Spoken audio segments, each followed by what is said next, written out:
வணக்கம். என் பேர் டாக்டர் சுசித்ரா. இன்றைக்கி நான் உங்ககிட்ட இருமல் பற்றி சொல்ல போகிறேன்.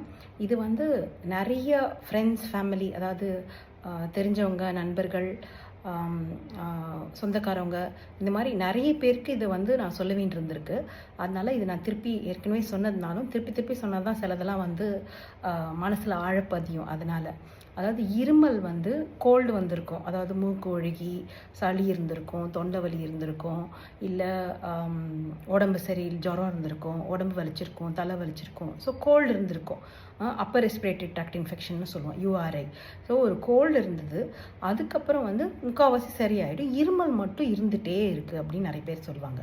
அதாவது அவங்க அது கோல்டுனால நினச்சிப்பாங்க. ஆனால் நிறைய தடவை பார்த்துருக்கேன், அது ரீஃப்ளக்ஸ்னால இருக்கும். அதாவது அந்த கோல்டுக்காக, அதாவது அந்த சளிக்காக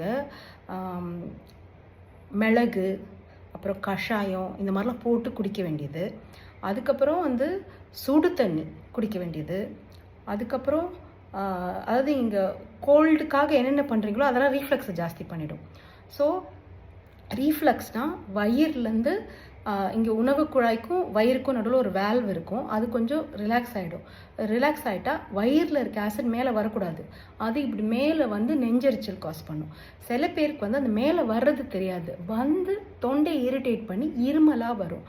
இதில் ப்ராப்ளம் என்னென்னா, தொண்டை இரிட்டேட் பண்ணுறதுனால உங்களுக்கு அந்த இடத்துல லைட்டாக புண்ணாயிடும் ஆசிட்னால. ஸோ தொண்டை வலிக்கும். ஸோ நீங்கள் கோல்டுனால இன்னும் தொண்டை வலின்னு நினச்சிட்டு சுடு தண்ணியை குடின்னு குடிப்பாங்க.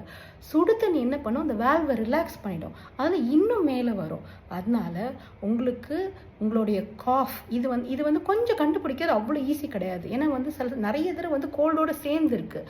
அதே போல் இந்த காரமாக பெப்பர்லாம் போட்டு, அதாவது மிளகெல்லாம் போட்டு குடித்தா அந்த கஷாயம்லாம் கூட ரீஃப்ளக்ஸ் ஆசிடிட்டியே ஜாஸ்தி பண்ணும்.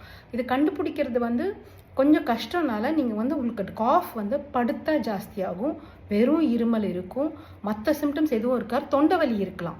ஸோ அந்த மாதிரி இருந்ததுன்னா அது ரீஃப்ளக்ஸ் காஃபாக இருக்கலாம். இருமல் ஆசிட் நெஞ்செரிச்சல்னால வர்ற இருமலாக இருக்கலாம். அப்படின்னா அசிடிட்டிக்கு போடுற மாத்திரைகள், அல்சருக்கு போடுற மாத்திரைகள் போட்டிங்கன்னா சரியாகும்.